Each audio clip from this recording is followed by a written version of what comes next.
Thank you, everybody. This is your moderator, Eli Lippman, coming back to you again. We had a fun, exciting program last week. Thank you for everybody attending. Again, this is the Move LA webinar on emerging technologies in transit, planes, trains, ships, locomotives, buses, all of the above. Going to be having fun. We thank you for joining us. Just a brief thank you to all our sponsors who helped made today's programming accessible. We just played our sponsor Loop with a great song, LA's Got Lines, sung by our executive director Denny's partner, Gabe. And they support our work on public transit, on affordable housing, which we'll be doing some programming hopefully soon on that front, climate change and clean air. Let's start off. Let's just dive right into this. You know, I think me along with everybody else are still just in disbelief watching the unfolding ecological disaster caused by the 144,000 gallons of crude oil that spewed into the waters and onto the shoreline in Orange County and in San Diego County. You know, you add to that the drought and the devastating fires that rage across the West, and it's clear that the terrible impacts of climate change and our dependence on oil is knocking on our door. We all know we need solutions today, one that powers our economy, provides good paying jobs, and addresses the devastating health impacts caused by diesel pollution, wildfires, oil spills, and more. You know, we also know that California's transportation sector accounts for about 50% of the state's greenhouse gas emissions when you include refinery emissions, as well as nearly 80% of nitrogen oxide pollution and 90% of diesel particulate matter pollution. More than anywhere else in the United States. We have the worst air quality of any region in the United States. We have demands on us to reduce that. You know, cars and SUVs and light duty trucks have really been this focus of early research and emerging technologies, as well as, you know, where we're dedicating a lot of state dollars, several hundred a year, getting people into these new technologies. There are other transportation vehicles we've only just really begun to talk about. We've got planes and ships, long-haul heavy-duty trucks, locomotives, cargo equipment that services our ports, services passenger rail, services goods movement. And then also airplanes as well that gets us to and from, gets commercial goods to and from across the state and beyond. And so that's really what today's program is about and why we convene this panel. You know, at first light, doesn't make a whole lot of sense. My colleagues were like, what is this? Try to explain this to me. And I've been trying to explain it to myself for a while, but I actually think it's going to be a fascinating panel. I think we're going to have some differing opinions here on what the right solution going forward is, because we're still in a space where we're iterating and we're trying to demonstrate. And there's a lot of uncertainty on how we decarbonize everything not on four wheels. And that's kind of what brings us all together, right? Planes, locomotives, trucks, ships, even buses are not on four wheels. And so, you know, we're really challenging this because we need a lot of power and fuel, require a lot of torque, and they're not just easy to just show up and fill them up, right? So while it's not a big portion of our overall emissions, they are a growing portion, and even more so as we decarbonize the grid and light duty vehicles. Right? We're seeing this with transportation, right? We keep seeing transportation go up because we're using it more, but also because as we decarbonize the grid, it becomes a larger portion. So if we don't start working on these technologies now and these spaces now, we're never going to really truly meet our climate goals. So we're talking today with government agencies, technologists, leaders who are creating the really cool technology, environmentalists and environmental justice leaders on the state of things. Maybe we can even talk about the necessity, and this is something we're working on at Move LA, of a clean air and climate change ballot initiative statewide, maybe in 2022, maybe in 2024, fund all of these necessary investments. So we thank you for joining. We encourage you to drop your information in the chat. And if you have questions, put them in the chat. We'll also be having our conversation on Twitter as well. We'll be recording this session and then adding captioning on it and putting it up on YouTube so that you can rewatch it afterwards. And then that's the plan. So let's just dive into it. we've got our first person up is Chen. So he is a mechanical engineer at California Energy Commission Energy Research and Development Division. He's been there for 5 years and is a subject matter expert on all of these things, from hydrogen technology, heavy-duty vehicle electrification, and emerging off-road applications. So Peter, the floor is yours. Thank you. Great, thanks Eli for that intro. So I'll just wait till the slides are shown. Great, and if you can go to the next slide. Okay, so first off, for those less familiar with the California Energy Commission, or CEC, we are the state's primary energy policy and planning agency. And this slide highlights some of our primary functions. For today's discussion and topic, I'll be mainly speaking towards our efforts in investing in energy innovation and transforming transportation, although there are very clear intersections with other aspects of the energy sector that we work in. CEC also collaborates very closely with other agencies like CPUC, CARB, Caltrans, and GoBiz on these clean transportation efforts. Next slide, please. So California has set a series of ZEV policy goals to combat climate change and reduce emissions. I won't walk through each target, but it's very clear that all types of vehicles, light, medium, heavy duty, on-road and off-road, must make some sort of transition to zero-emission technologies in the next few decades. And by zero-emission, I mean both battery electric or hydrogen fuel cell. CEC is often referenced as the lead agency on ZEV infrastructure to help achieve these goals. And we have several programs that provide funding towards that effort. Next slide, please. So this year's state budget was quite extraordinary. It included over $1 billion of general funds that will go towards the CEC's Clean Transportation Program, or CTP, to support ZEV infrastructure deployment over the next 3 years. This is part of a larger, nearly $4 billion ZEV package that will be administered by several other agencies. $615 million of that amount is earmarked for medium heavy duty ZEV infrastructure deployment to support over 1,000 zero-emission drayage trucks, 1,000 school buses, and 1,000 transit buses.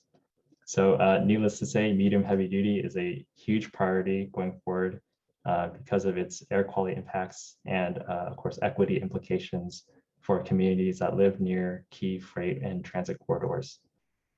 CTP is also continuing to invest in other areas like light duty infrastructure, ZEV related manufacturing, workforce development, and low carbon fuel production, which has included some renewable jet fuel projects also in the past.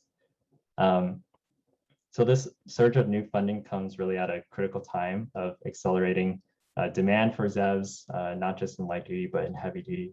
And hopefully it'll help us fill in that current gap that we have in ZEV infrastructure needed to really meet those targets. Next slide, please.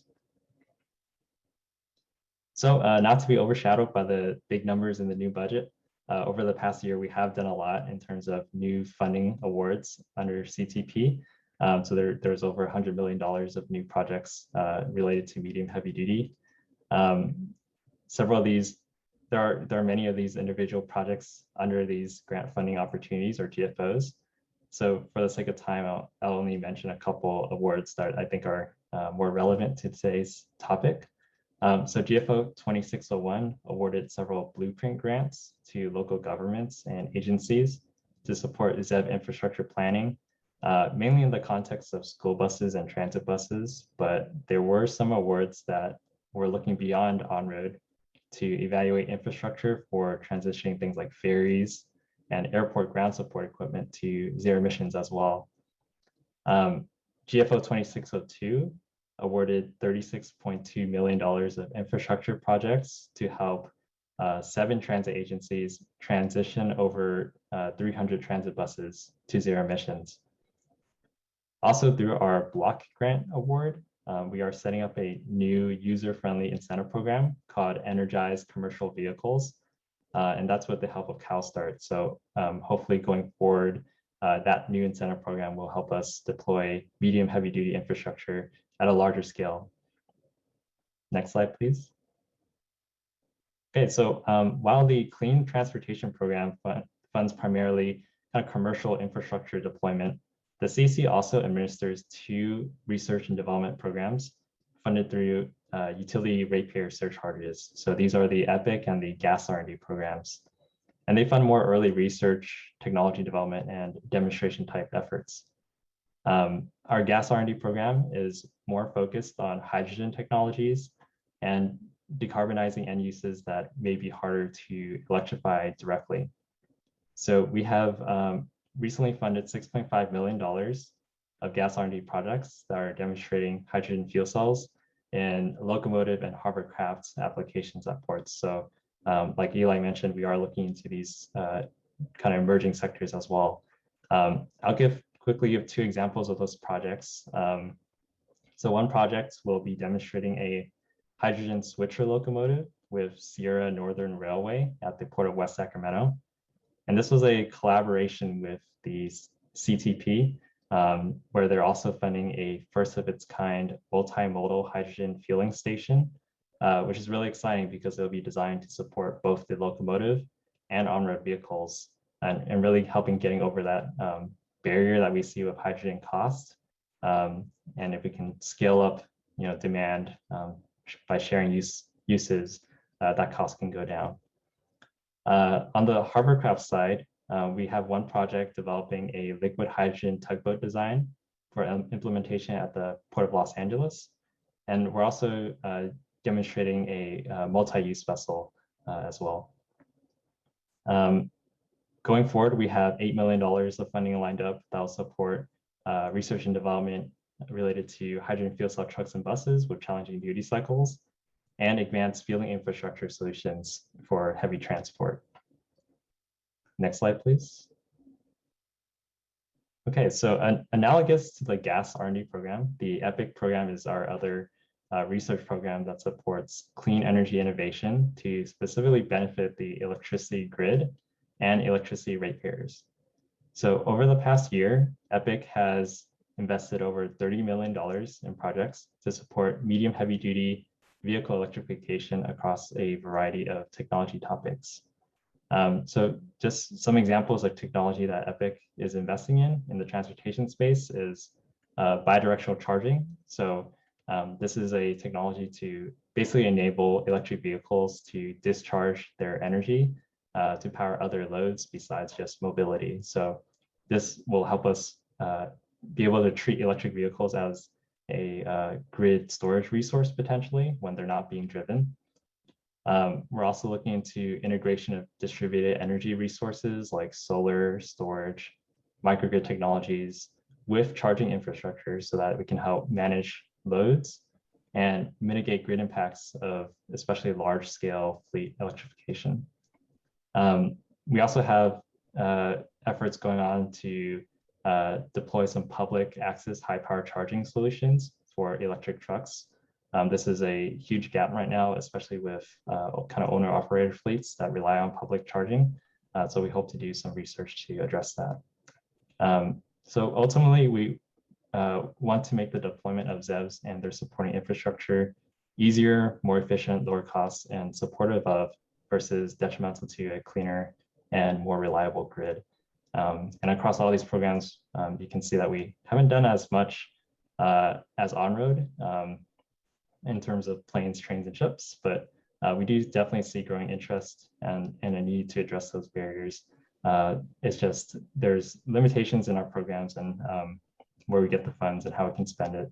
That also plays a role in how we prioritize which applications to address. So with that, I think I can conclude my presentation. Awesome. Very much looking forward to it. Thanks, Peter. And on that last slide, Marissa, maybe if you pull it up again, there's a question about, what are you using to produce the hydrogen right now or supportive of, there's the blue hydrogen, which is renewable natural gas, green hydrogen, which is renewable solar, wind, and gray hydrogen, which is fossil fuel based. feed source. What is CEC policy, or what are you using to kind of demonstrate these? Yeah, so as you know, I think most people know that like 95% of hydrogen is still gray today. We do have laws in California where any stations that we fund have to be 33% renewable hydrogen. So I think the way that that's defined is, through programs like LCFS, where renewable can include biomass, credited hydrogen, which is obviously not optimal. I think going forward, we definitely want to have more green electrolytic hydrogen. But there's still, I think, cost barriers to doing that. But we are funding work to make it hopefully cheaper to produce more green electrolytic hydrogen, and hopefully in state as well. Great. If you go back a couple slides, how do you, or there's a question about defining feasibility for the purposes of meeting policy goals. I mean, what is quote feasible? Yeah, and that's a really great question. So I think, like I mentioned earlier, CEC is often referenced as the lead agency on ZEV infrastructure. CARB is kind of the lead agency on the vehicle side, and they have their own kind of long-term heavy-duty investment strategy and how to basically push the vehicle feasibility out. They also do feasibility assessments as well. So we kind of follow kind of CARB's definition for that and where they see technologies being ready for regulations, for incentives, and if they need more research development, we can support some of that through our R&D programs. So I think it's very important that going forward we do kind of extend what that means, the definition of feasibility, where it might not seem feasible to transition all ships to 100% ZEV today. It could be in the future if we put in some R&D efforts into that. Great. And we will talk more about CARB because, and I know Madeline and Jesse and others have many issues with CARB, but many good issues too. I know they're funding a lot of the technologies we're going to talk about in a little bit. And this is why I invited you, Peter, because I don't want people to forget about the need for the infrastructure as well, right? You can't just have a vehicle, drive and then go, oops, there's no more fuel, right? We really need to talk about that infrastructure component and piece and fund it too. And so that's why I think the Energy Commission, I wanted to put you up front to kind of talk about that and those investments. I also, if you go to the next slide, it's great that the state, all of a sudden had some money and put money in funding pots over the next several years. But, businesses really need consistency. They need a 10-year outlook to be able to plan business operations to invest in this state. With the legislature kind of every year deciding, oh, well, we have this money, we'll put this in, and it's always a battle to the end, really doesn't create a lot of consistency with business. And so actually, I wanted to bring up Lawrence, if that's okay, from Cummins, because, Cummins in a lot of spaces, they do engines for everything from shipping to off-road vehicles to on-road vehicles to agriculture and construction to marine and rail, municipal vehicles like transit and school buses and trucks. Lawrence, you can talk a little bit more about it, but I wanted to bring you up because, this issue of consistency is a real thing that we've been looking at, is like, how do we create a sustainable, consistent funding source, probably voter approved, because that's how the way that this state works, that indicates to a business like yours, like Cummins, hey, this is a state that you should invest in, because we know over the next 10 years, there's going to be a consistent stream of funding for the technologies that we're working in. So sorry to kind of, throw that at you, but like, that's what I want to drive at, is that, we don't have any business consistency if we're going up and down every year with these highs and lows of funding. Well, thanks, Eli. And you're right. Businesses do need consistency in funding, and especially when you're talking about new technologies such as as battery electric and hydrogen fuel cell, there is a need for incentive dollars currently, right, to make them cost competitive with some of the more traditional technologies. And as a fleet is, considering how to transition from maybe their current fleet to adding more and more zero emission technologies, they will need, at least initially, they will need that funding. So, we're grateful to the state of California for being a leader in this area, for putting, especially as Peter referenced, putting a lot of money in the budget towards both infrastructure and incentives for the products themselves. It's going to take that, right? And it's going to take that on a consistent basis initially to get this market to maturity. Awesome. Did you? I mean, you had since I got you up. Do you want to talk a little bit more? Go through your presentation, and if that's okay. Yeah, I'm happy to do that. Let me make sure this is working. Okay, can you guys see the right slide? Yeah, that looks good. Okay, perfect. Well, Eli, thank you. I appreciate you putting this forum together, and to Move LA for giving us the opportunity to talk about this. I'm Lawrence McCormack, and I'm the Director of State Government Relations for Cummins. And for those of you not familiar with Cummins, we're a global heavy-duty powertrain and technology leader with diesel, natural gas, hybrid, battery electric, and hydrogen fuel cell products in both on-highway and off-highway markets. We operate in around 190 countries and territories, employ 58,000 people worldwide, which includes about 700 people in California. So we're really powering the future through innovations that make people's lives better and reduce our environmental footprint. And Cummins is moving towards zero emission technologies with significant recent investments in hydrogen fuel production and fuel cell powertrains. And that's included in that $1 billion number there that you see that we spend annually on research and technology.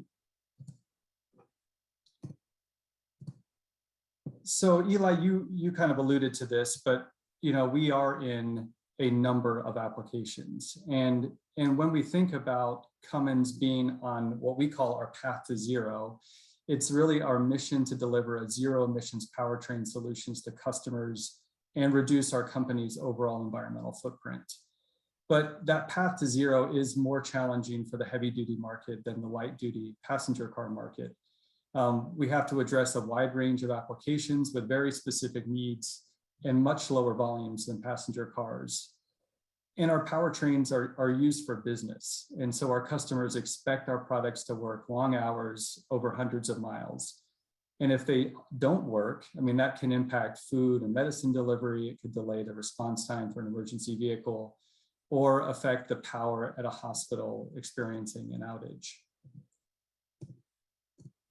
So on this slide, I like this slide because I think it gives you an idea of kind of the diversity of some of those needs, both from the number of hours that they operate per year and also the current horsepower of those. So if you look at kind of the bottom left corner, you'll see a passenger car, which is around 180 horsepower, and that runs less than 500 hours each year. So then if you contrast that with a line haul semi-truck, which you see in the middle here, that's around 400 horsepower, and it's running around 3,000 hours each year. And then kind of moving along the spectrum to the far right side, we have our largest power generation equipment that provides continuous power at remote mine sites. And that's operating at 3,200 horsepower, and that can run almost 6,000 hours per year. So at Cummins, we're like tasked with finding carbon neutral solutions for each of those challenging applications. This is a really helpful slide, especially for the conversations we're going to be having soon on locomotives and ships. Absolutely. So, when we think about reducing wells to wheels emissions, that really requires improvements in both existing energy sources and also power solutions. Although most energy sources are outside of Cummins' control, we are working with governments and industry to expand availability of low carbon fuels such as biodiesel and renewable natural gas, and decarbonize the grid with renewable energy. And we're also developing green hydrogen by powering electrolyzers with a renewable energy source. And we've recently announced a couple of large-scale green hydrogen productions in both Canada and Spain, and we'll continue to expand that production of a fuel source, because that is really key, especially in, green hydrogen is just getting more green hydrogen available for those fuel cells to use. Yeah. And then on the power solution side, we're looking at a wide range of options in fuel cell, BEV, and hybrid technologies, and we need to make those more affordable for our customers. And we're also committed to reducing emissions from our internal combustion engines and incorporating low carbon fuel sources such as renewable natural gas and hydrogen. And so we have to effectively use those resources and tools to reduce carbon. This next slide is kind of a timeline on how we see our path to zero. So if you kind of start on the left, this is where we currently are. And so that's, where we're advancing all solutions to give our customers the power of choice. As we move further to the right, we have new technologies getting better and less expensive, and they'll start really competing with existing technologies in a segment by segment, in segment by segment.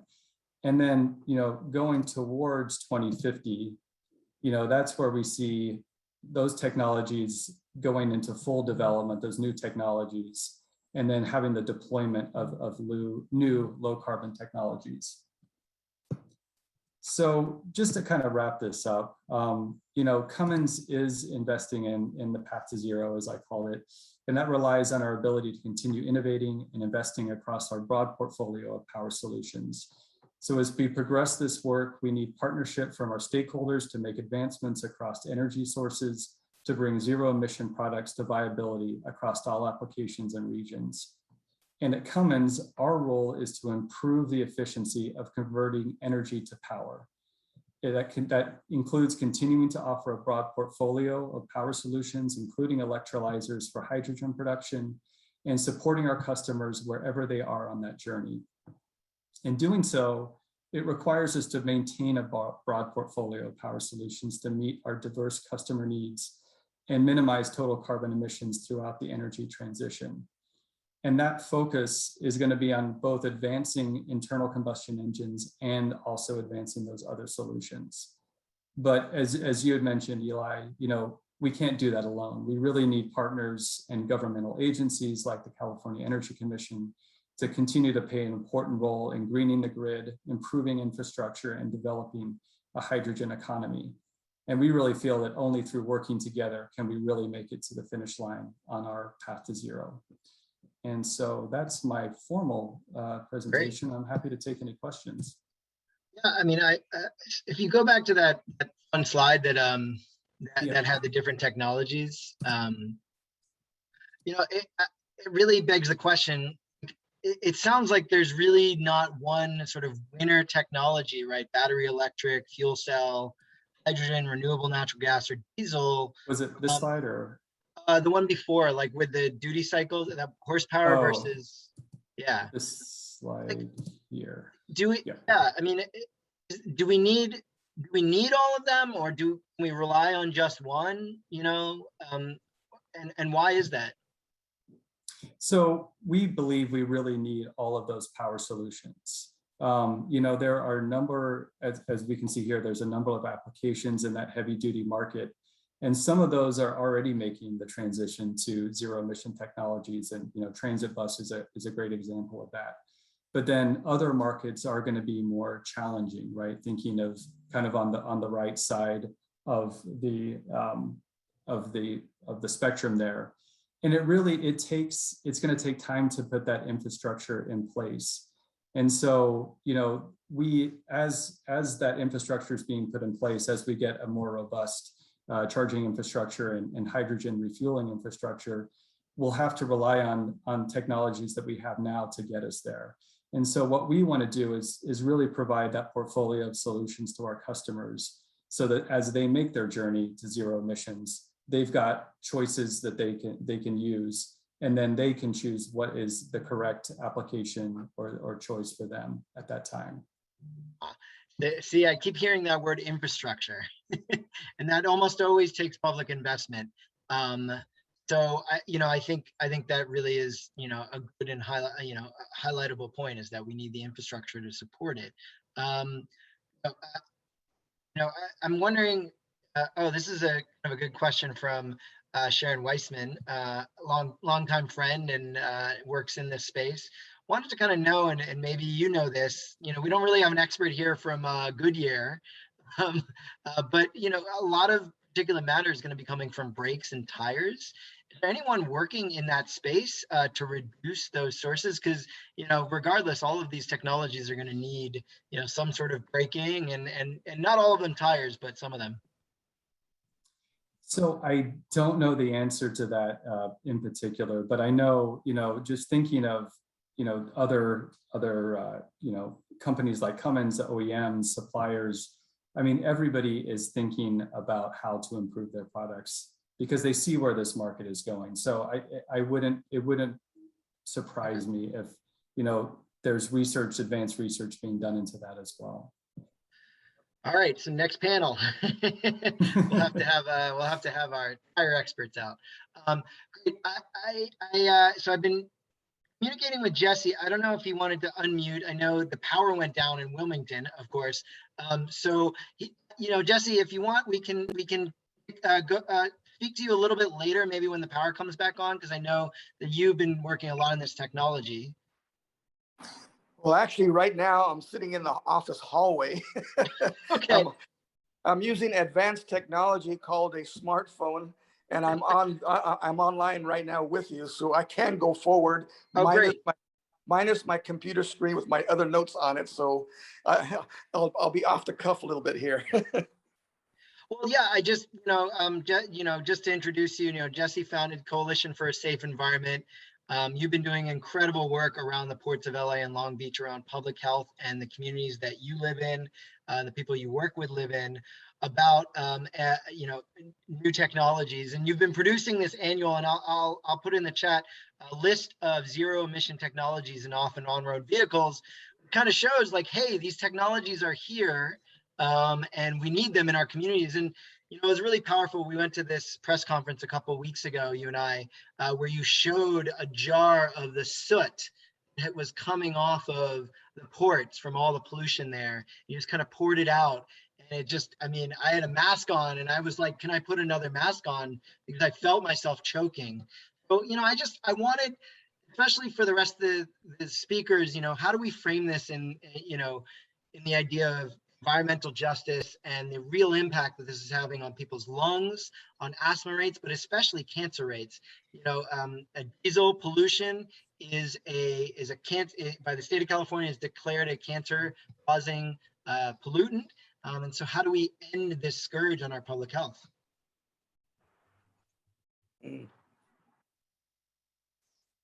Okay, well, the purpose of our organization when I first formed it was that we began to realize that many of our families and our children, we had asthma, lung cancer, COPD, and many other types of health problems that we didn't understand what was causing them, or what was contributing to it, or what even was exacerbating it. And as we began to do our research, we realized that there was a relationship between air pollution, land contamination, water contamination, and our public health. And so going back 20 years ago, at that time, we were definitely in our protesting demonstration moods with our posters and signs and things of that nature. But then there was also reality. And that reality told us is that we have to find alternatives. We have to find solutions. And when we find them and they're just emerging technologies, we got to be there to back them up and support them. And so for the past 20 years, that's what we've been doing. And then what happened in 2017, the Port of LA and Port of Long Beach had a meeting of the Clean Air Action Plan. And every time we would attend these port meetings, we'd always bring up, well, what about electric trucks, electric cargo handling equipment, electric ships, you name it. And they always would tell us, well, it doesn't exist. Yes, there's some beginning pilot projects and demonstrations going on. And then, but none of them are ready for prime time. Well, that's what they always told us.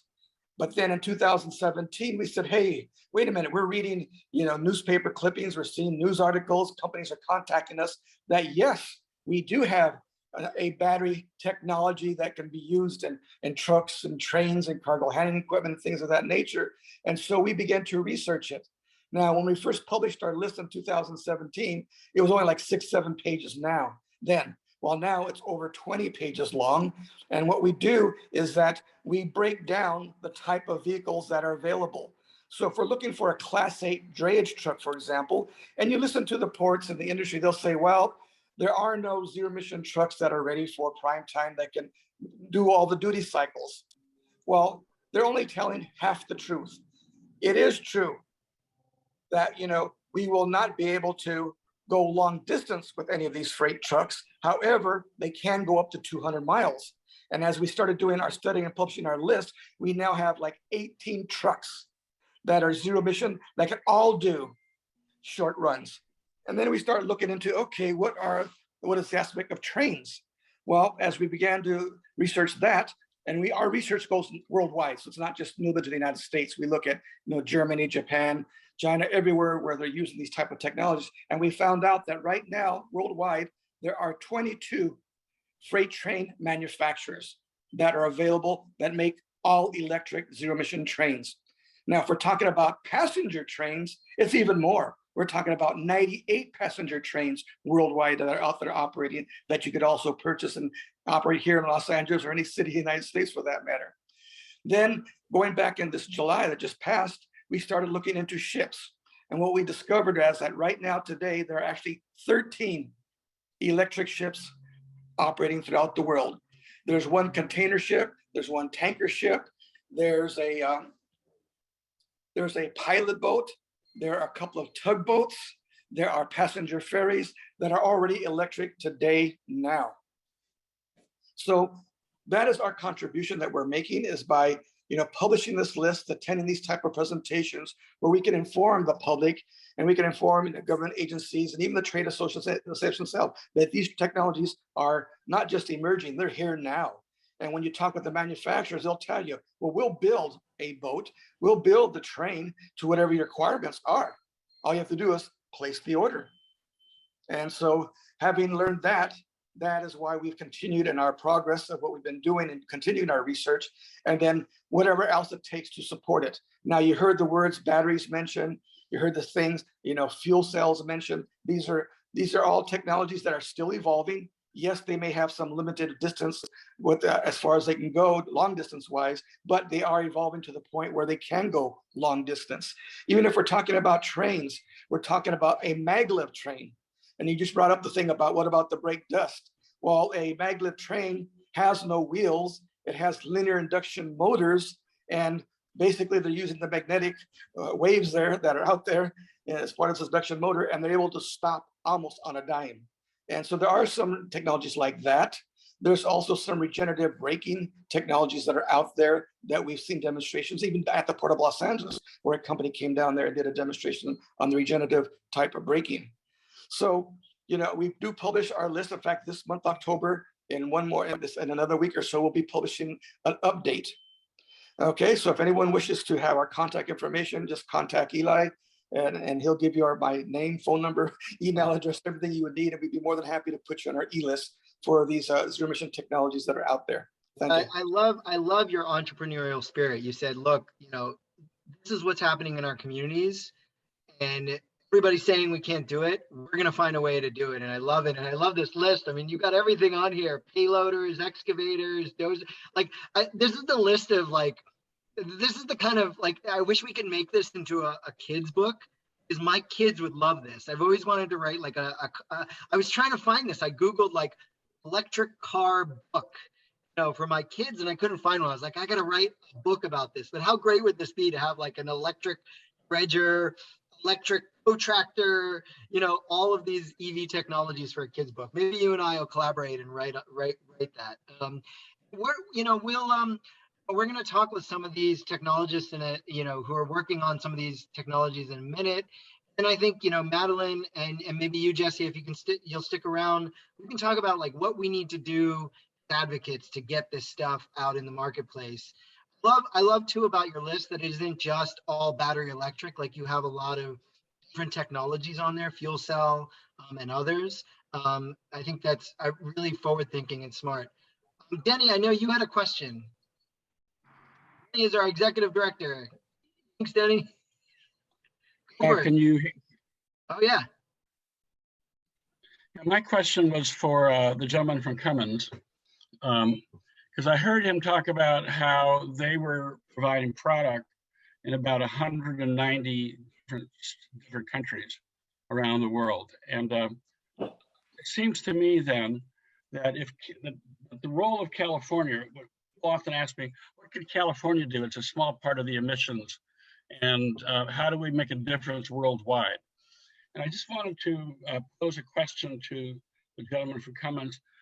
So if California had a program, whether it's a regulatory or a investment program that really was truly reliable and that could really create predictability for Cummins or other manufacturers going forward to really advance,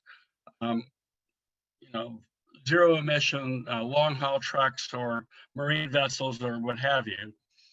If California were to do it, what effect do you think, if any, that would have upon other nations in the world?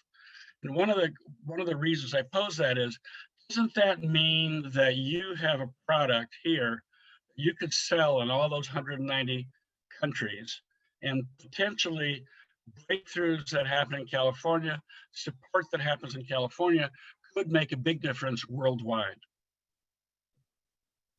So, I mean, so California is a leader, right? And I think it's, as people, within the United States and globally look to California as a leader on a number of issues.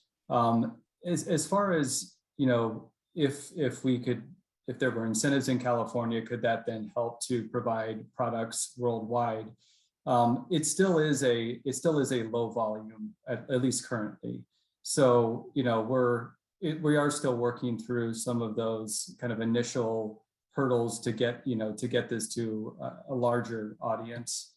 But then I believe it's, we have to, it's really comes down to affordability a lot of times for our customers. So, we want to, although we can make a product, the customers have to be able to afford to buy it, and they're looking at ROI.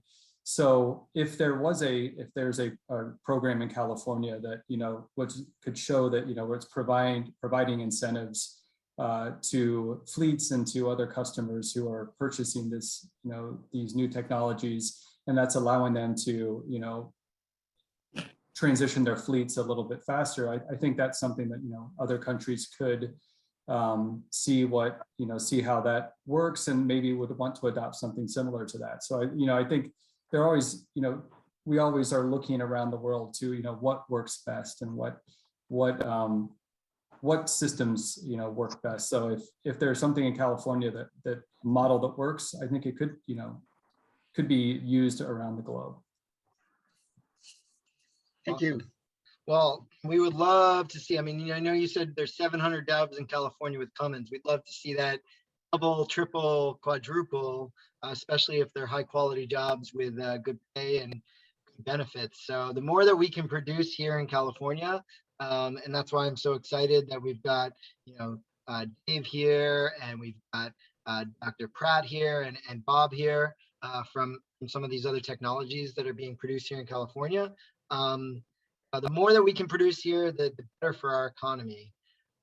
Awesome. I want to give an opportunity. I want to transition a little bit and talk about another government agency that's doing some very exciting and new stuff. I want to introduce Ray Wolfe. He's the executive director for the San Bernardino County Transportation Authority. And he doesn't know this, but I got to network with him at Mobility 21 virtual space. They had like a virtual avatar of Ray Wolfe with a nice little cocktail in hand. We can no longer be in person. But you're doing some cool stuff out there in San Bernardino County. I mean, we had Brightline on last week talking about their train to Vegas. And then I had a conversation with the folks from Rancho Cucamonga about what they're doing there. And so, you know, Is it just us or is it the whole city? No, there's the apartments. Maybe I can mute. Okay, cool. Perfect. Thank you, Marissa. Yeah, so we heard about the work that you're kind of doing and pushing new technologies in passenger transit, and we wanted to kind of hear about the work that you're doing. So go for it, Ray. So just a quick check. Do you see on the screen a nice shiny new train? Yeah. Excellent. Thank you. So my name is Ray Wolfe, coming to you from the San Bernardino County Transportation Authority. And I really appreciate it, Eli, the invitation and Move LA for the opportunity to kind of talk about some of the really exciting and innovative things that we're doing in San Bernardino County. We have, over the last decade, invested in a significant expansion of transit alternatives in San Bernardino County. I'll just name a couple of them briefly. A 9-mile extension of the Metrolink San Bernardino line to the University of Redlands. We call that the Aero Corridor, and I'll use that phrasing a little bit later. We're working on our second bus rapid transit line. We're not quite as advanced as LA County, certainly, but our second bus rapid transit project will be in construction in the next 18 to 24 months. We're working with a boring company to try to make a tunnel connection between the San Bernardino Metrolink line from its Rancho Cucamonga station to Ontario International Airport, recognizing that airport asset is really important to connect to transit users. And then, as you just mentioned, Eli, we're talking with Brightline West to make a connection again from that same Metrolink station on the San Bernardino line in Rancho Cucamonga to Las Vegas with Brightline West, which is a private high-speed electrified passenger rail. As we're expanding investment in transit, we also recognize that we have a responsibility to address the air quality issues that we all suffer in the LA basin. The extension of the Metrolink service to especially in Inland Empire. Especially in the Inland Empire. You know, extending the Metrolink service another 9 miles east, it's going to operate on a joint use corridor with freight. And so we didn't have the opportunity to introduce light rail there. So we ultimately landed on the vehicle type that's on the screen right now, which is a diesel multiple unit. We very quickly, in learning how this vehicle is configured, realized that we have a fantastic opportunity to innovate. And I'll go into that a little bit more in the future. But basically what we're talking about, or what I'll be talking about, is we are piloting the first self-contained zero-emission passenger rail vehicle in North America and quite possibly in the Western Hemisphere. Really exciting. We're partnering with CalSTA and Caltrans. We received a $30 million TIRCP grant a couple of years ago, and I'll talk about this in a little bit more detail as we walk through. So what you see here just very quickly is a map primarily of the southwestern quadrant of San Bernardino County. In gray to the left of the screen is Los Angeles County, and in gray on the bottom of the screen is Riverside County, just to kind of give context to where I'm talking about. And I just want to highlight the blue lines on here. Those are the Metrolink, existing Metrolink lines. And then shaded in green on the right of the screen is that 9-mile extension that I just spoke about, the Aero system. So when we were looking at the vehicle and trying to figure out, hey, what can we do? We originally were looking at just that 9 miles to introduce a zero emission system in that 9 miles. And the technology is available for battery pack to operate in that 9-mile corridor. But we really didn't want to stop there because Metrolink operates over 538 miles throughout Southern California.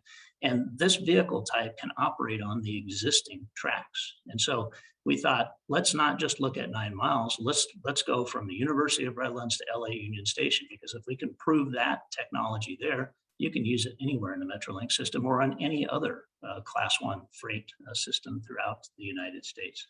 So that's really what we're doing here. But battery electric won't get you there. You would need unacceptable dwell times at intermediate stations along the way, or you would have to have some partial overhead catenary. And we didn't want to go down that path for obvious reasons. So we conducted a hydrogen feasibility study, and it really led us down the path of a hybrid solution. That is fuel cells augmented with batteries to capture that regenerative braking energy. As you know, LA Union Station is a lot closer to sea level than we are in San Bernardino. So this is, again, the image that I started with, but I want to really kind of hone in. What you'll see now in red is what's called the power pack in this vehicle. And again, this is a self-contained, so it doesn't draw external power from a third rail or an unsightly overhead catenary, but it has diesel generators in that power pack to generate the electricity that then feeds the traction motors on the wheel sets, right? So it's configured just like a light rail vehicle, except that it has onboard power generation. So in a simplistic form, all you have to do is pull out those diesel generators or take the power pack off, swap it with something that is zero emission power source, and you're done. It's not quite that easy, unfortunately. You know, nothing in life really is, but we are moving forward. Actually now and I'll talk about this in a minute as well, but the design is basically done and starting manufacturing, but we're moving forward. We actually had to elongate the power pack a little bit to fit all of the components that we need to get where we're trying to get. We had to modify the roof on the passenger vehicles to also give us some more capacity. But really exciting. We're designing this to operate in that 9-mile corridor, but again, the ultimate parameters are such that it can run all the way to LA Union Station from the University of Redlands. In the aero corridor, there's about a 2% grade change, and we're trying to emulate the performance of a diesel multiple unit to maximize those future application opportunities. We estimate for the aero service that we'll need about 300 kilograms of hydrogen. And we talked earlier today about availability of hydrogen. It's not widely available as we look around us today, but we are talking with some of our local industry leaders because hydrogen is becoming the fuel of choice for many of the warehouse operators. And so we're looking for a potential public-private partnership that will enable us to have more fueling options in the future. Obviously, with the railroad, we can't drive down to the gas station. We're a little constrained on where we can go. So I'd love to see that, though. So I'll quickly finish up here, but the preliminary design was done earlier this year in May. The final design will be done here in just another month and a half or two. We're working very closely with the Federal Railroad Administration because obviously we need a letter of concurrence in order to operate what we call ZEMU, a zero emission multiple unit. It's not something that Eli, that you can take your kids to the zoo and find in a cage somewhere. The vehicle is actually being manufactured in Switzerland by Stadler, and it'll be delivered here in San Bernardino County in late 2023, so just 2 short years away. And we expect after testing that it'll be operational a year later. So this is the aero service under construction right now, looking at downtown Redlands, and that's my presentation. So I'm open to any questions. I mean, this is really great, and really, I mean, what I love here is that this is being tested here in Southern California, but being seen as an opportunity to scale or demonstrate for other parts of the state, right? We're saying, Southern California is being seen as the test spot. Hit on 2 really critical points, right? Is you can't just go to the gas station and fill her up. It doesn't work that way. We need this high quality infrastructure in the state. And also this question of like, where does the power source, the fuel source come from, right? Because we just don't have the scale of hydrogen production that we really need. We really see here, at Move LA, a real opportunity to scale that up in Southern California. In certain places, we do have a lot of water resources. We have a lot of renewable resources, and we have a lot of high quality labor, unionized labor in particular, who can build big infrastructure like this. So we actually see a real big opportunity for this as we think about these new technologies. Actually, I mean, Ray, you kind of covered all the questions that I had. So maybe we may bring you in a little bit later because I know, some of we've got Marvin Norman, who actually used to work for Move LA, but now is kind of in the Inland Empire working on these issues. He may come in a little bit later with a question. I wanted to actually, I wanted to switch it up a little bit. Bob, are you around? Are you available? And then I was going to go to Dave Cook. You there, Bob? Bob Schlatter? I know we were going to have you a little bit later, but I wanted to talk a little bit about the fueling sources. Oh, maybe Bob's off. So maybe we will. He's just on mute right now. Maybe we will talk a little bit with Dave at the Chief Technology Officer at Rail Propulsion Systems, and I promise we'll come back to Bob to talk about fuels, because Bob's project's really cool. They're producing renewable, they're producing aviation fuel, but they're producing other types of fuels here in Southern California. So, thinking about like where we get the power from is really a critical question, right? Because if we don't have enough hydrogen, it's not going to work. If we don't have enough energy, renewable energy, or if the battery packs just can't produce the duty cycle as Lawrence was talking about earlier, well, then it's just not going to work, right? With these long technologies. I mean, with some of these trains with goods movement, we're talking them going halfway across the country, on one trip. So, I had the opportunity to go and visit with Bob. He runs a California-based company that is working on modernizing transportation and eliminating congestion in our cities and transportation corridors, which we love. And he's been working on some technologies here in Southern California that would address some of these critical questions regarding like, where do we get the power from, and what can we do today and now with existing sort of infrastructure and technology to retrofit it. So let me give you an opportunity to kind of talk about it, talk about what you're working on. Oh, there we go. Unmuted, right? Yeah. And you're pulling up your presentation, right? Yes. Cool. Okay.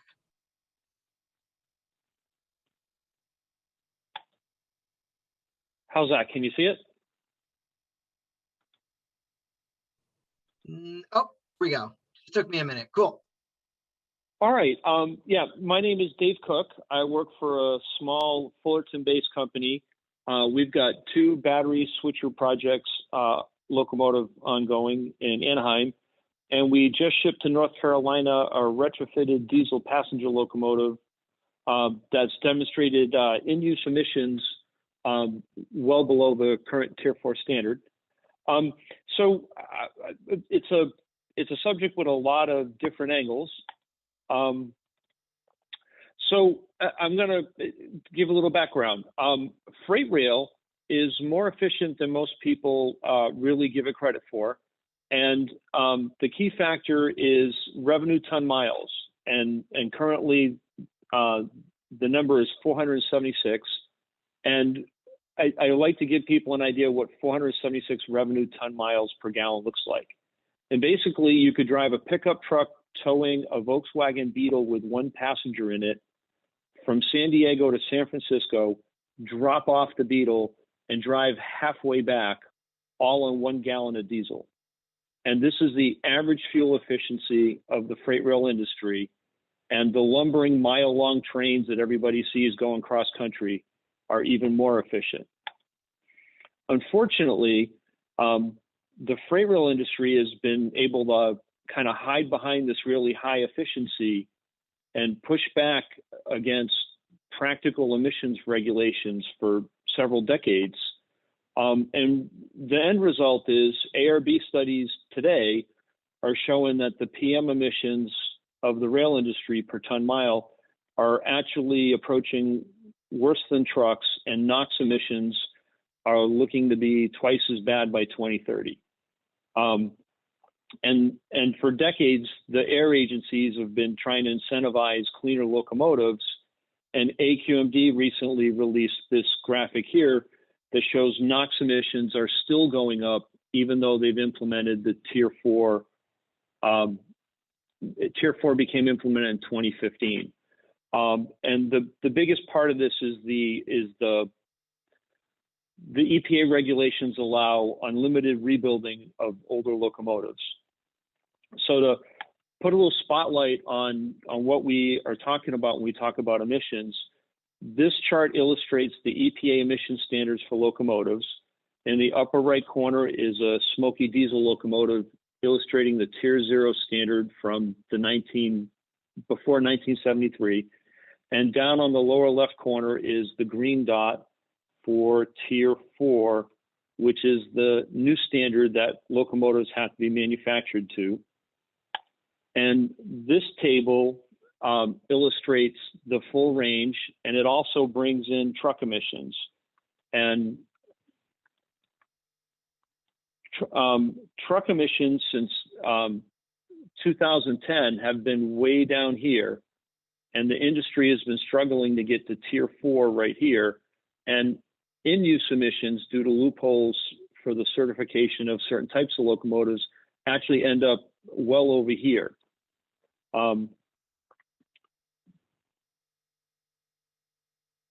Excuse me. So the point we're trying to make with the background on the emissions is that trains are very efficient. They use very little fuel and do a lot of work, but the regulations really fallen behind.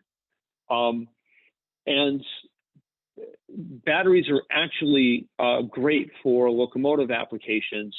They're just not for line haul freight. And everybody wants to focus on line haul freight because that's where all the pollution comes from, a majority of it. And that's where a lot of the industry is. So if you exclude line haul freight, there are two really good applications that the state could put more effort into focusing on and make more progress. And those are switcher locomotives and intercity locomotives. And switcher locomotives, like the two we have, operate at a small rail yard like this. They're captured. They operate at low speeds. They're a relatively safe area to mature the battery technology. And the other application we see a lot of promise in is intercity rail. And this is a simulation of a diesel locomotive versus a hybrid passenger train on its way back and forth from LA to San Bernardino. So due to frequent regeneration and having dwell times at each end, this is an application in rail where batteries would show a lot of benefit. Although it's not a trivial application, you can't just generate a new locomotive and throw it in service. So in summary of the slides, the points I'd like to make before having questions, informed advocacy is needed. Very few people are familiar with the technologies in the rail industry. It really is incumbent on the air agencies to start getting more value for their demonstration dollar and putting it into the right applications.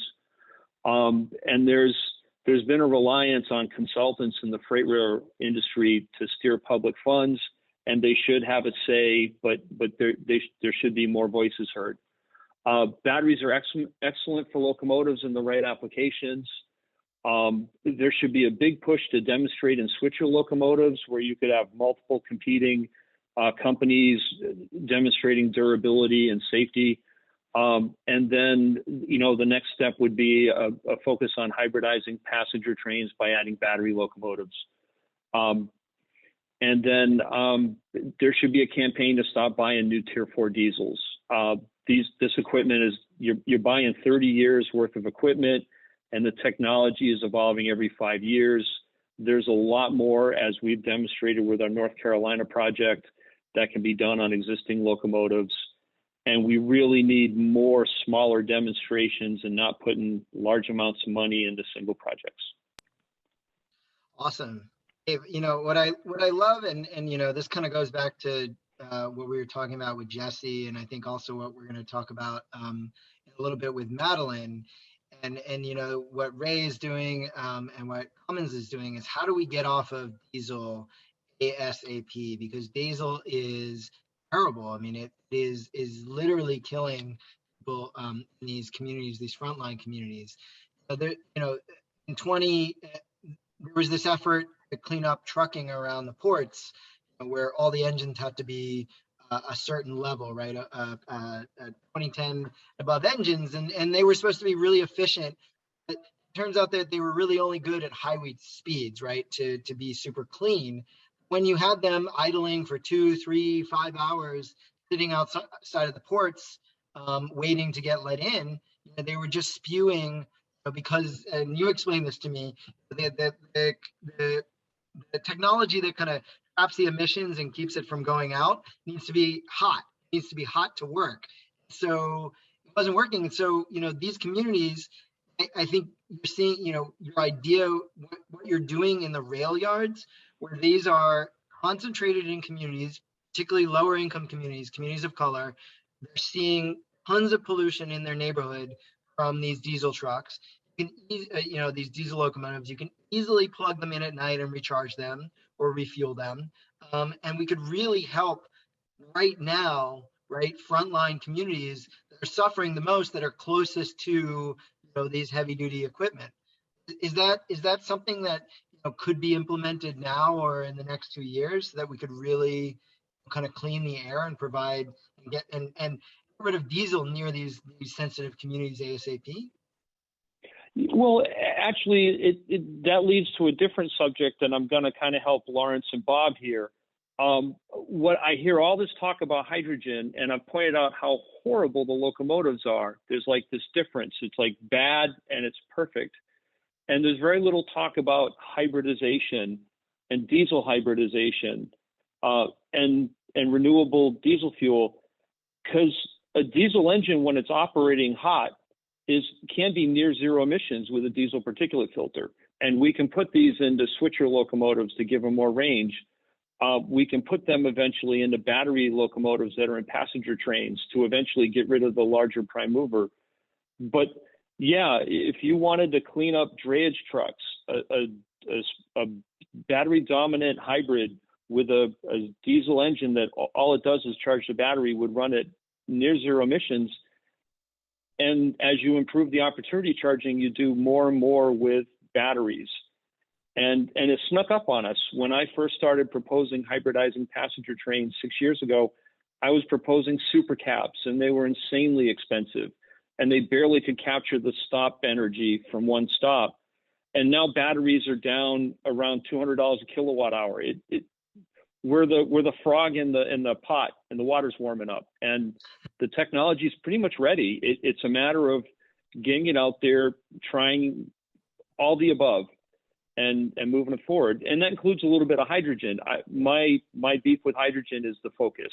Everybody's focused on it, and it needs to be one part of it. And serial hybrids would work at the port, around the port, and in passenger rail pretty well. Awesome. Thank you. I think that really kind of highlights it, is that, I mean, even talking a couple of years ago, and maybe Ray, if you wanted to jump in a little bit as well, a couple of years ago, like, I mean, even right now, like, hydrogen is still very expensive to purchase the fuel, because we're not producing enough of it. And maybe Lawrence, even too, you can talk about this, because I know you have a facility up in Canada producing hydrogen.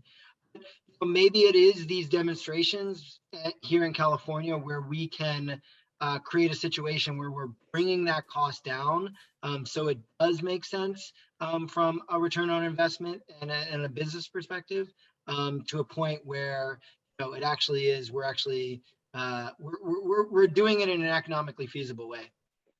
Ray, I don't know if you wanted to add any comments, or Lawrence.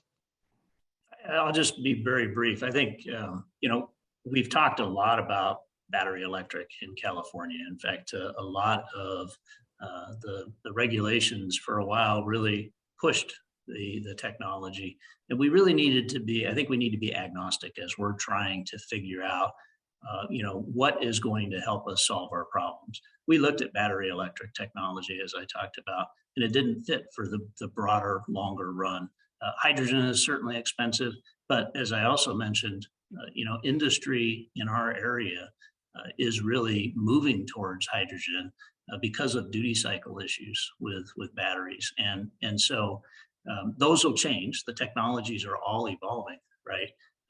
But I think hydrogen as well is a technology that is evolving.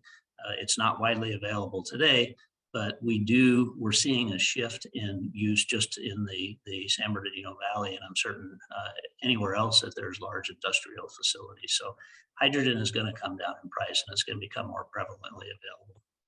Awesome. Lawrence, did you want to add anything there, or did Ray cover it?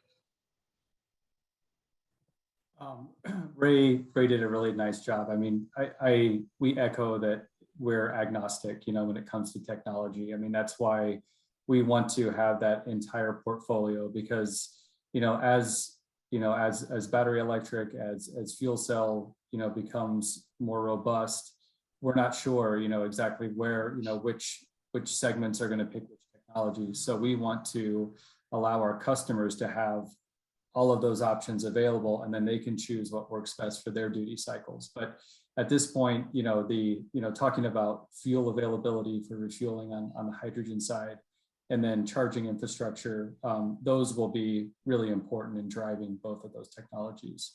Awesome. It really matters. I mean, and this is huge, what the feedstock is, right? I think we talked about this actually a little bit more at the last one, but we talked about it a little bit here, right? If you're using, you can use biomass, for instance. And I actually have this interesting slide that I want to kind of bring up. And then Bob, I'm going to talk to you because Bob Slater from World Energy, because feedstock is really kind of critical in what you're doing as well. Okay, just going up. I found this really interesting article by a professor here actually in California. And I'll share the article. It kind of talks about like, okay, well, we have these essential energy services, right? We've got demand for high reliability electricity for, say, hospitals, right? We've got structural materials, long distance transport and shipping, right? Long haul trucks and airplanes. Then we have, all of these other kind of needs as well.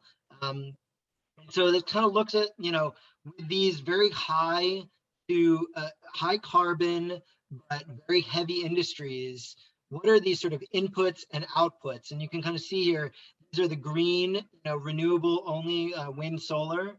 Blue is renewable natural gas. And you have purple and red, which are other different sort of feedstock sources, biomass, for instance, and fossil gas. And it kind of, this article, it's really short. I really encourage everybody look at it, and I'm actually thinking we call the professor and have a good conversation with him too. It talks about all these different needs that we don't really think about. Everybody thinks, oh, the environment. We just have to get in electric vehicles and save the environment. But, what about hospitals that really require electricity at all times of the day, no matter what happens during a disaster?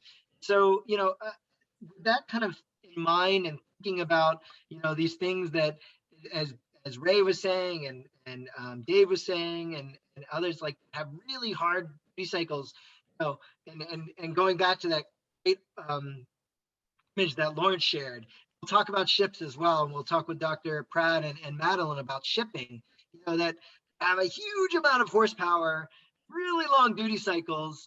What are we going to do with that? Like, how do we decarbonize those sectors? So I apologize for surprising you earlier. I wanted to know, what is, okay, so the US EPA reports that aircrafts contribute 12% of US transportation emissions and account for 3% of the nation's total greenhouse gas production. That's only going to increase in the next 20 years. So World Energy work for produces sustainable aviation fuel, which is something I'd never heard of. What is it?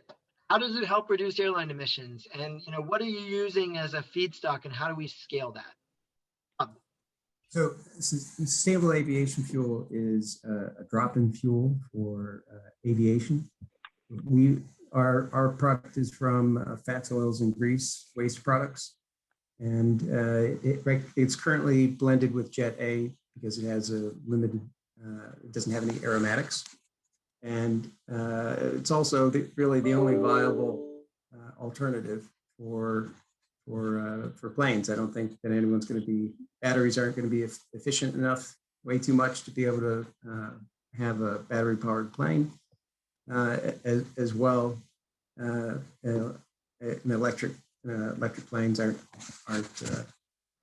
feasible. So it's really the only option. World Energy is actually was the first commercial scale producer of sustainable aviation fuel at our plant in Paramount, California. It's still in the early stages of development as far as an industry goes, relative to the mature airline industry and need for alternative resources for aviation fuel. But we are working on completing our conversion project to increase that capacity, and we remain the only commercial scale producer of sustainable aviation fuel in North America. So lots of opportunity. It comes at a premium, and it's going to take consistent development over a number of years to come anywhere near the demand that is there. So I think also sustainable airlines are the transportation that's going to continue to grow. It has a significant effect. Yeah, sorry, and I was adding that article that I put in there.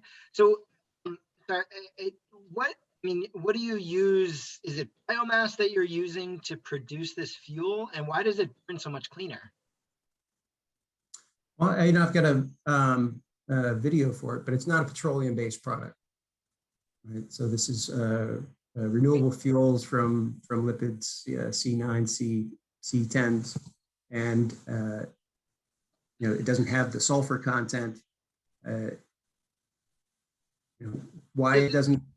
Does it have other applications? I know that you guys are working with United, right? But does it have other applications like for trucks or ships or other applications as well? Yeah, so sustainable aviation fuel is one of the products that we produce. So we obviously, for aviation, sustainable aviation fuel, we also produce renewable diesel, which is a drop-in fuel, has significant reductions for emissions. Again, not a petroleum product. We also use it it supports rail. We've got some of our customers for renewable diesel are in the rail industry, so a significant reduction are some of our earlier discussions. Ships, we provided F-76 to the Great Green Navy, and that program was in place, which the last administration cut off. But so hopefully there'll be some return to that. Obviously, it's renewable diesel is also a drop-in fuel for trucks. We have 100% renewable gasoline, blend of renewable naphtha and ethanol. And we're the first producers of that in North America as well.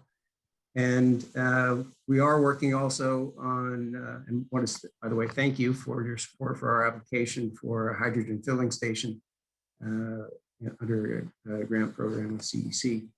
So we are broad-based renewable fuels transportation sector solution provider. And you're right here in Southern California, right? Paramount, California. Nice. I mean, and that's one of the things that we love, right? I mean, Dave and your company here in California, you're producing alternatives. What is limiting expansion to other airlines? I mean, are there other airlines that are interested, or they're just not talking about it? Is there not enough? I mean, Dave was talking earlier about not enough pressure on the freight industry to change its ways. Is that kind of the same in the commercial airline industry? Well, I think if you would ask the airlines, they're feeling a lot of pressure. Okay. A lot of pressure. So 2 years ago, I think United was clearly the market leader and out there pretty much on their own. Right now, with the traction that has come in the ESG movement and responsible investor community, there's been an enormous amount of pressure. And there are, unlike passenger cars, there's not a number of options. They've got a limited number of options, and based on the current technology to build out these plants, there are significant investments and significant there's significant demand because there's billions of gallons of petroleum-based jet fuel that has to be replaced, and it takes time to build that type of infrastructure.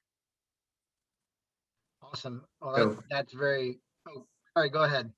And we are in the process. We're in the planning stages and completing our conversion project and expanding that capacity at Paramount. And we remain the only producer of sustainable aviation fuel. Awesome.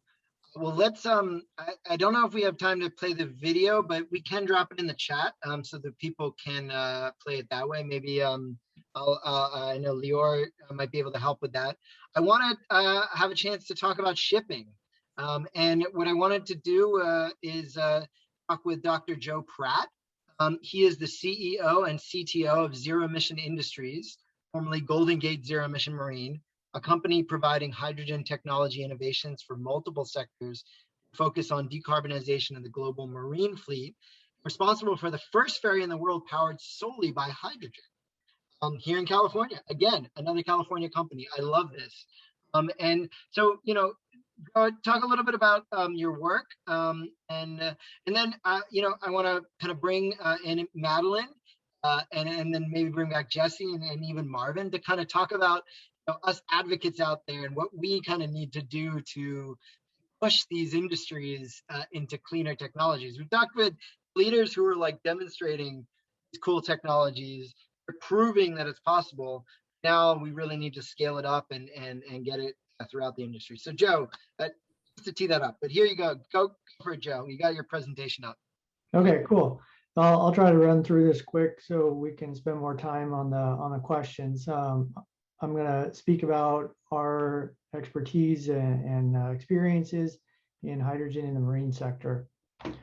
Let's see here. There we go. Just real quick, who is Zero Emission Industries? As you mentioned, we used to be Golden Gate Zero Emission Marine. Essentially, our mission is to make hydrogen simple. So anybody out there who is interested in adopting this technology doesn't have to go hire a team of hydrogen experts. We provide the solutions in terms of power systems, refueling equipment, safety technologies, and hydrogen components. There was some questions that came in before this seminar. So Eli tried to answer them here. One was about the emissions from Harborcraft. There's really good reports that get put out by Ports of LA and Long Beach, emissions inventories every few years. This one's from the 2019 Port of LA emissions survey and focusing in here on Harborcraft. On the lower left, you can see that Harborcraft make up about 7% of the port's CO2 emissions. That goes up to around 20% when you look at particulate matter. So it's not the only source of emissions at the port, clearly, but it's also not something we can ignore. And as ocean-going ships get cleaned up, the port's Harborcraft percentages are going to become a larger fraction of the total. In terms of what that's made of, there's a pie chart of all the kinds of Harborcraft at a typical port. I'm not picking on tugs, but I thought it was interesting here to see that 18% of the vessels at the port are some kind of tug, but they make up about 45% of the emissions. That's not really because tugs are any dirtier than any other marine vessel out there. It's just that they're used a lot. They put a lot more hours on them per year. So there are other things in here. All these things we can clean up with zero emission power systems. There's a really good discussion about batteries and hydrogen and whatnot. You don't have regenerative braking in a boat. So that's one big factor why you can't use batteries for the majority of marine vessels. They don't make sense.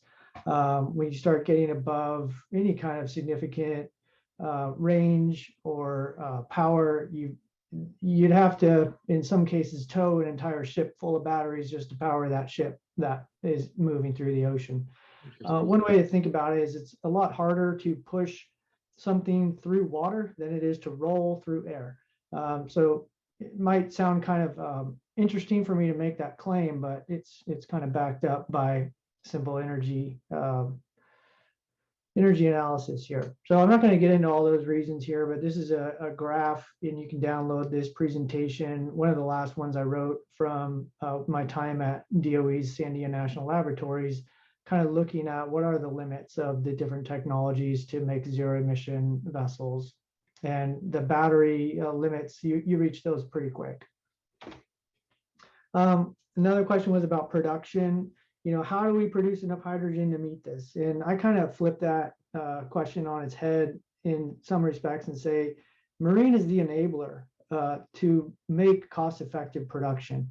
The consumption is so large that even a small fleet of Harborcraft or even a single vessel, a large ship, is enough to economically justify new hydrogen, renewable hydrogen production. And then you can leverage that large capacity, let's say 30 or 50 ton a day plant, to start supplying some of these little ancillary uses like cars and trucks and stationary power and whatnot. So, and this is not something that's just my idea. It's something that we've talked with governments around the world about who want to become energy independent and really understand that maritime and the maritime use of hydrogen is a pathway to do that. There was a question about the vessel that was just launched up in Seattle. This is a project that we initiated several years ago, got funding from the California Air Resources Board. It's now owned by a company called Switch Maritime. This is North America's first hydrogen fuel cell vessel. It's the first commercial hydrogen fuel cell ferry in the world. As I mentioned, it launched in August, and after it finishes commissioning systems and final Coast Guard approval, it'll be operating in the San Francisco Bay Area. It's a 22-knot ferry. It's got 360 kilowatts of fuel cells on board and 242 kilograms of hydrogen storage. This vessel is, the way we look at it, it's kind of unlocks, when people see this vessel, they ride on it, they understand that there's nothing magic about hydrogen and fuel cells. They're going to start wanting it on other vessels, and there's really no reason why it can't be deployed on any of these other systems shown on this page. So yeah, Eli, I again just want to run through that real quick. If anybody has questions, you can reach out or we can take them now. Awesome. There's a question about, if you could sort of define liquid hydrogen, like how that differs from other forms of hydrogen, or aerosol hydrogen, essentially. Sure. Liquid hydrogen is a cryogenic liquid. It's made a liquid through cooling it down, not through any kind of pressurization or anything. So it's very cold. It's I can't remember, I always forget the Fahrenheit numbers, but it's minus 250 degrees Celsius. Extremely cold, but it's actually warmer than liquid helium. So that's a good thing because we can use all the same technologies for storing liquid helium to keep the hydrogen very cold. Liquid hydrogen has been around in the US for 70 plus years now. It went developed primarily to support the space program. And North America is home to about 90% of the liquid hydrogen production capacity of the world. So what I talk to people about is we have a real opportunity here to leverage our unique experience in the world in liquid hydrogen to create fuel that is small enough for things like large ships. Interesting.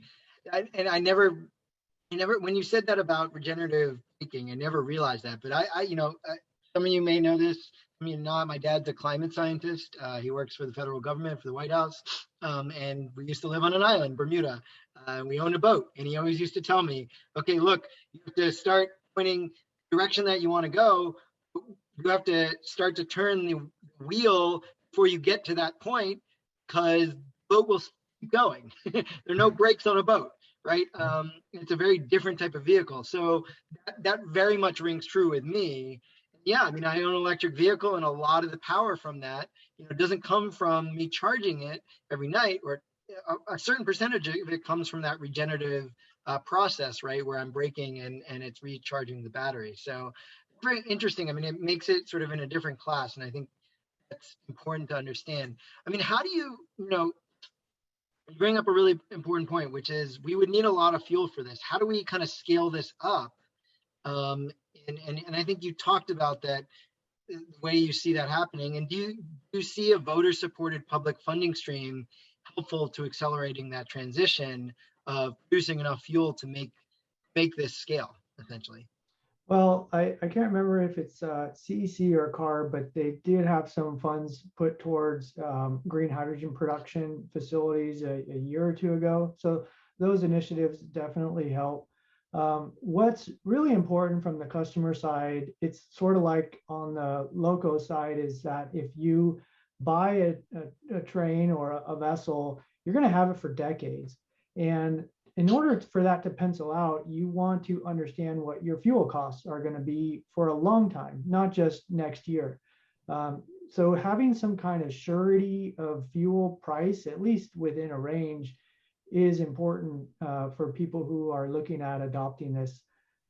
Fuel use is a big deal for marine because they are used so many hours a year. If you look at the total cost of ownership for ships, it's somewhere around 85 to 90% is fuel cost.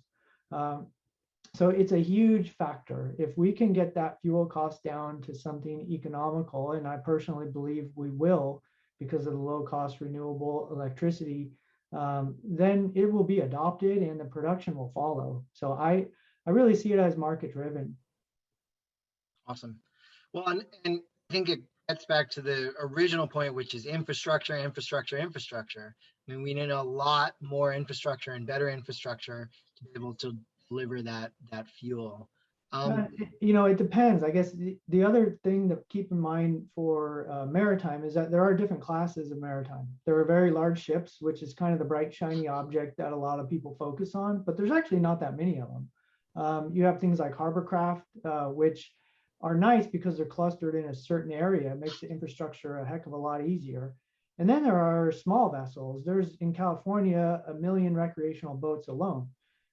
So the infrastructure, quote, infrastructure needs vary widely depending on what kind of marine application you're looking at. And we've got solutions that can fuel vessels. The sea change there can be fueled simply with a truck that shows up. There's no infrastructure required. So there's creative solutions there instead of saying, oh, we've got to spend, $10 million on a new fueling stations. Not necessarily. Interesting. Well, that's a perfect segue to Madeline, and thank you, Madeline, for sticking through this. But I know this is probably really interesting. We've been working together on what Joe just mentioned, which is these million, ships, boats out there that are using very, very dirty fuels. And an effort, a campaign, Ship It Zero, Pacific Environment, Madeline's organization, has been working in that we've signed on to really change. There's a rule right now by their resources board to require that they use much less polluting fuels. And so, moving kind of into the advocacy space, and maybe we'll bring in Jesse as well, and Marvin, is like, how do we as advocates really start to push the conversation to, what was cool is like, we just talked with a bunch of technologists who say, look, we're doing this, we've done this, we can do it, it's commercially viable, we're demonstrating it, we're testing it. How do we now scale it up? How do we get to this place where we're doing this on such a scale that we're actually having a verifiable dent in greenhouse gas emission reduction and air quality? Madeline. Thanks, Eli, and thanks so much for having us. Yeah, this has been a really fun panel, and I've learned a lot. And was so glad to see that Dr. Pratt was here for the weeds of the technology. So I'll just jump in on that cue about sort of what are some big ways we're thinking about the movement towards zero emission ships. And some highlights that I think we're seeing. So just for background, Pacific Environment, we are a global nonprofit environmental organization dedicated to protecting communities and wildlife of the Pacific Rim. And because of that remit, we've really picked up work on shipping more and more over the last 15 years. We're one of the few environmental organizations with consultative status at the International Maritime Organization, where we advocate for cleaner shipping policies and the roadmap to zero, as Lawrence alluded to earlier in the call. So I guess I would highlight 3 trends on the policy side that I think will drive the uptake of the technology that Dr. Pratt was talking about. And I'll actually just start with where he left off. So one of the points I was going to make, he already really underscored, which is that, I think we really should take a step back and view shipping decarbonization as a catalyst for clean, healthy, thriving port economies, right? Exactly as he said, and as Lawrence alluded to, one of the key things we need to transition to a green hydrogen economy is to bring the price down, and ships have the potential to be that major catalytic off-taker, exactly as Dr. Pratt just said. So rather than thinking about, there's been so much opposition and so much pushback to the challenge of ships as a hard to decarbonize sector, but it actually presents this transformational opportunity that we talk about when we talk about, a Green New Deal or the clean energy transition, because they're going to need so much of this fuel demand. And there are a lot of countries that are really recognizing this opportunity, and a lot of port states that are quite frankly getting ahead of us here in Los Angeles and getting ahead of us here in the United States. And Los Angeles and California and the United States really have an opportunity to pick up on this. I'll point to a couple. Obviously, Norway. Norway has done a tremendous job in master planning the transition to zero-emission maritime and zero-emission shipping, and has started to invest, millions and millions of dollars into renewable hydrogen infrastructure to support that transition, as well as ancillary needs.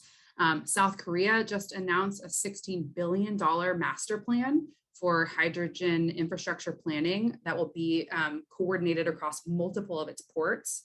And as we know, Los Angeles and Long Beach manage 40% of the United States total maritime import. So Los Angeles, Long Beach, and the state of California really can lead here to embrace ship decarbonization as a clean energy transition opportunity.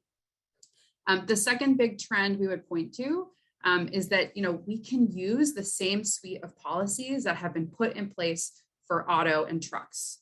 So a lot of the tools that are already in the toolkit here in California, a cleaner fuel standard, emission standards, zero emission fleet phase-ins, and eventually, actual bans on internal combustion engines or fossil fuel engines. That same sort of basket of tools that have been put in place for auto and trucks, we can in many ways just copy and paste that and start focusing it on marine. And those are a lot of the things that we're advocating for with the California Air Resources Board, with the ports, and with other agencies here on the call today. I'm happy to talk a little bit more about the status of those. There's a very current effort right now on Harborcraft. The California Air Resources Board will consider a new rule on November 19th.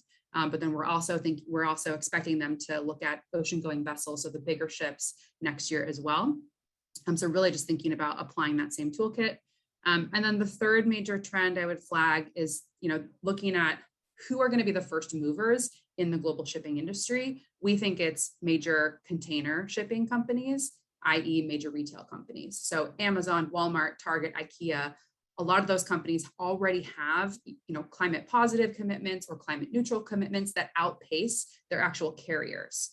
So Pacific Environment has launched a campaign called Ship at Zero that Eli mentioned, and Jesse has been collaborating with us on, really trying to call on those major retailers to be the first movers in the industry. And something that they're really excited about and that they need coordination on with the ports and policymakers is a concept of corridors. So if we're talking about, zero emission or zero carbon or GHG free, trade lanes from Shanghai to LA, that will necessitate coordination of infrastructure all along that trade route. There's been a lot of support toward this concept. We're hoping that next month at the COP in Glasgow, that there's going to be some big transformative announcements on decarbonizing the Trans-Pacific trade route. But that's something where, Los Angeles City Council, Los Angeles ports, Long Beach ports, and all California stakeholders really can play a leadership role, but also a collaborative role. So those are 3 kind of big trends that we're seeing on the policy and kind of market shaping side. Yeah, happy to take any questions. And I guess I will just say, because Dr. Pratt focused so much on the green hydrogen piece, I will say there are other technologies that we advocate for So we talk about sort of 3 technologies solutions for clean shipping. One is battery. So there are applications for, battery powered ferries, battery powered tugs. And we do think the movement does need to embrace electrify everything. So there's an electrification option. There is a green, hydrogen based fuel, sort of electrofuel option, as Dr. Pratt talked about. And then third, there are just efficiency technologies. So, improving software use, improving port planning, wind assist propulsion, bubble lubrication. There are immediate kind of efficiency technologies that could also save us around 30% of GHGs from the existing fleet before we even talk about the new ships. So I just would add that too. Awesome. And I love this. I love that, like, this is why I brought people together from all these different streams, because what you were saying about how, like, the shipping industry, innovating there and scaling up there can actually make it cheaper for Ray's train on San Bernardino, right? And for trucks, right? For Cummins technology to be cheaper, and for Dave's technology cheaper, and for us to be able to scale up in the airplane space, in the shipping space, and in just all spaces. So I think that kind of brings together kind of the real opportunity here. I wanted to, I know I mentioned Marvin earlier. He's one of our friends and advocates out in the Inland Empire, and Jesse, I wanted to see if you wanted, Marvin, if you wanted to chime in, if you had any thoughts or comments as an environmental justice advocate in the Inland Empire. And then Jesse, I'm sure you have wanted to jump back in here as well. Yeah, go for it, Marvin. Yeah, can you guys hear me? Yeah. Good, perfect. Yeah, it's been good to hear this. As I know Ray knows for sure because he works out here and lives out here, and you all knows as well. We have the worst air quality in the Inland Empire in the nation.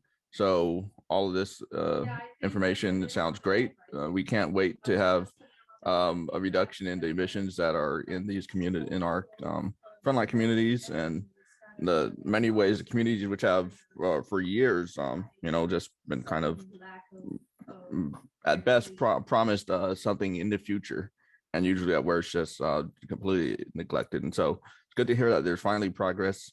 And so we will be looking around. Of course, I don't think AQMD is here, but they are certainly partners in making sure all this happens and rolls out to the community. So I guess the big question is when can we expect to see it? We wanted the better benefits since yesterday, of course. So the sooner the better. Absolutely. And Jesse, I'm sure you would agree with that, right? Absolutely, yes. Anything you wanted to add now that you've heard from all these folks? Well, the good news is that we're winning the war, against air pollution. There's still a long ways to go, but with the technologies that have now been introduced, they're paving the way for other technologies to also come forward and meet that same challenge. This week, I was contacted by a company in Atlanta, Georgia, who has teamed up with a nonprofit group over here that's more on the planning, economic, the world of things. And he introduced me to a new power technology called superconductor magnets. And they can be made into a tape, and they will exceed any current battery power outage use today now. But again, here is a new emerging technology. It has been used going back, 20, 30 years in very limited applications. But then when they started thinking about it, it could be used anywhere in any application. And how can we make it fit and how can we make it work? Then that opened up a whole new world right there. Then I was contacted by another company on the East Coast who wants to apply for a grant in California. And one of their technologies deals with, using hydrogen fuel cells, but also tied into the biogas world. So how can it be used to facilitate a green, type of renewable source as well? So I have these companies calling me almost every month trying to sell me and pitch me their ideas. And then I have to be in a position to say, okay, you know, I've had guys and women come into my office saying, here's a pill you could throw inside of a diesel truck gas tank and it'll perform better and reduce the pollution significantly. So I've had these guys come forward with things like that, where I had to put the challenge to me to make sure that I'm doing the right research and talking to the right people. But the thing is that, you know, we support any type of new innovative type technology. I'm in Sacramento regularly on these now visual meetings that we're having all the time, promoting that for no matter what program they're going to come out with, that it support, you know, prototypes and demonstration and pilot projects. I don't care if we fund $1 million to 10 different companies who have all 10 different ideas that might work. I have no problems with that. I can tell you, I can get the public to support any amount of money for any kind of a bond, and they'll go for it as long as we promote what are the future benefits of this technology. We will back it up and the public will support it. And then even yesterday, I was told about something I never heard of. There is another nonprofit called Empower Innovation. And they're sort of a think tank out of one of the universities too, that, you know, they support, you know, technology. They're like a technology incubator and technical assistance program. And what happened is the company told me that we should sign up with them. That way they would be able to, you know, connect me with other companies looking for partners, because I make a perfect partner. I'm up to date on technologies. I've worked on company grants with them already. And so I'm up to speed on it. I know the applications. I have companies that are willing to have a company right now that owns a barge, they own a tugboat, and they're willing to experiment with anybody who has a technology that we can get a grant to support them on. And so these are things that, you know, I may be a small nonprofit, but yet we can contribute to the industry and to our future goals for zero emission technologies to apply to everything out there. Well, I think this is, you know, and I think what's really important to remember too, and Marvin's point and the work that you've been doing, particularly with warehousing, is we have to really think hard too. When we're bringing companies here about fence line communities, right? We want to make sure that those who are in the adjacent neighborhood of where this is happening, you know, because we're talking about heavy industry still, they're protected, and that, you know, that we're not causing more environmental harm. In addition to that, we want to make sure that, like, we're providing good and high quality jobs to Californians, right? To people, so that they can uplift their family, that they can afford a house, that they can afford to live here in Southern California, which we all know is really expensive. And that, you know, Madeline mentioned Norway, which is really great, because we're actually working with a group in Norway. It's called the ITUC. It's the International for the labor union movement. They have a Just Transition Center, and they're actually based in Norway, and we're working with some folks there who've been, as you said, are innovating in the shipping industry, and, you know, really seeing an opportunity to do something here in Southern California in all of those spaces, and as well as a way to protect. In particular, I mean, we need to really target these technologies like Ray and Bob and others are doing to protect, and Dave Cook, to protect fence line communities who live right next to these intermodal yards and to these transit lines, because it's very inexpensive land, and it's the only place that they can afford to live. So, you know, there's a lot of work to do. I guess, you know, Marissa told me that I can put 8 people up here on the screen, and I brought in Marvin, so I don't know if we'll be able to fit everybody. I guess the last question, and anybody can kind of chime in here, you know, before we conclude, is like, what one thing would you want to see, you know, Air Resources Board or our state legislature or our MPO or the ports or any sort of government agency do today, right? Is it more funding? Is it more political support? What is it that we need to do today to be able to scale this stuff up? So anyone who wants to go, raise your hand. Or Well, Eli, I'll step in. This is Ray again. You know, we're technology innovation is very expensive, and when you're trying to bring a technology to market, we're going to need money to do it. We're not just going to need the money to you know, build the prototype, but we need the money to create the infrastructure that's necessary to actually make it functional and functional in a widespread sense. So I think money is at the root of a lot of the needs that all of us would agree. Anybody else want to second that? Anything else that we need to, I mean, obviously regulatory change is going to be critical. I think, Madeline, you spoke to that a little bit with the commercial craft. Go ahead, Madeline. Yeah, just to build on that, I'll just say, we largely believe that money follows mandates. And if we're going to get, if you're talking about, tens and tens of billions, not hundreds of billions of dollars to transition these heavy duty industries, a lot of the financial investment and insurance and all of that money is going to follow strong, firm mandates. I think we saw that with auto. We're seeing that with trucks, that, California and the EU and other nations setting bold policy mandates really it causes the tipping point for lots of money to follow. So I'll just, I'll just add that, of course, we're all advocating for lots of money, but a lot of money can get thrown at the wrong things unless policy forces it in a different direction. Right. Dave, do you want to go? Maybe tier 4 isn't enough, huh? Maybe we need to be even require even cleaner. Well, that's two subjects there. One is the money issue. They keep buying expensive things. The way the rail industry has worked for the past 2 decades is you had to buy a switcher locomotive and scrap another one, and the rail industry likes their old locomotives. And we pushed forever to get them to do Carl Moyer leases so we could actually bring out equipment and take it to a rail yard, and we're not threatening their existing equipment, and they could demonstrate the stuff. And for some reason that we could never get through to enough people to line them up to push for a lease. But in the rail application, because these things last so long and the technology is changing so fast, a way of saying it, I don't know how to say it well, but stop buying stuff and start leasing and experimenting stuff. And then that way the OEM is responsible for it working. You didn't pay for 10 years worth of emissions. You pay year by year. And if it doesn't work, you stop paying for it. But they're inefficiently buying new equipment, and they're not making as much progress as they could.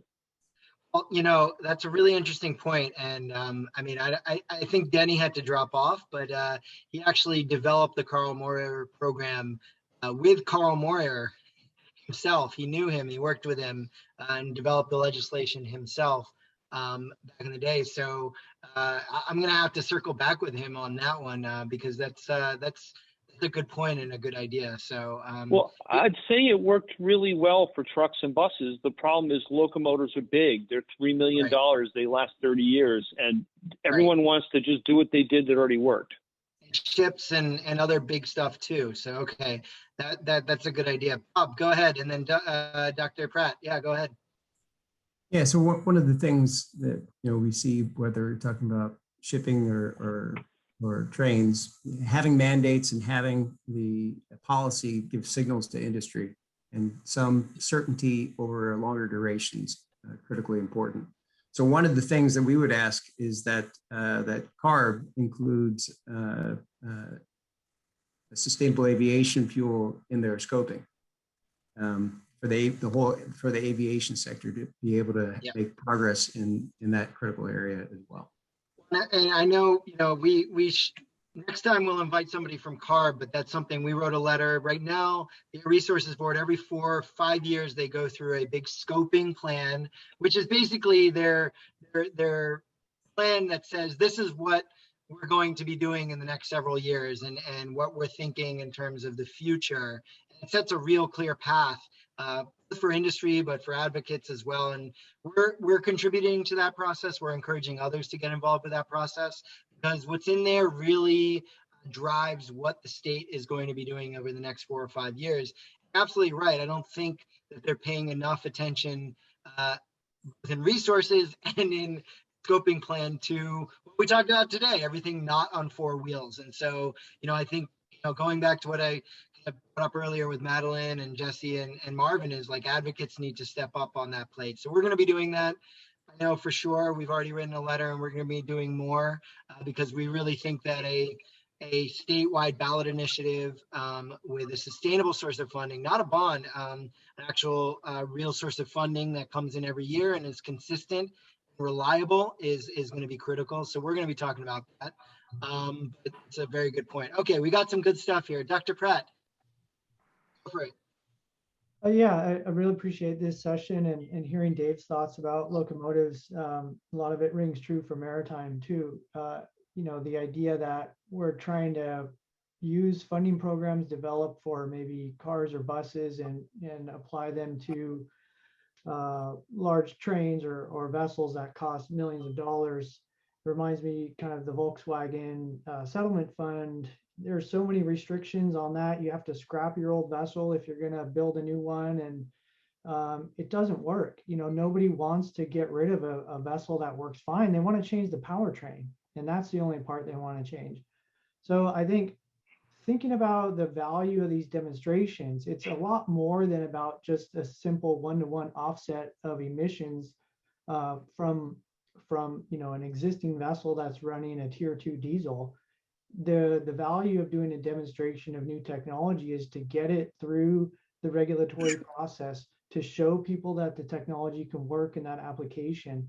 But the way the current funding programs, many of them are structured, it only looks at it like we just want to reduce emissions, and the kinds of restrictions they put on it makes them not attractive. And a lot of those funds are going unspent because of that.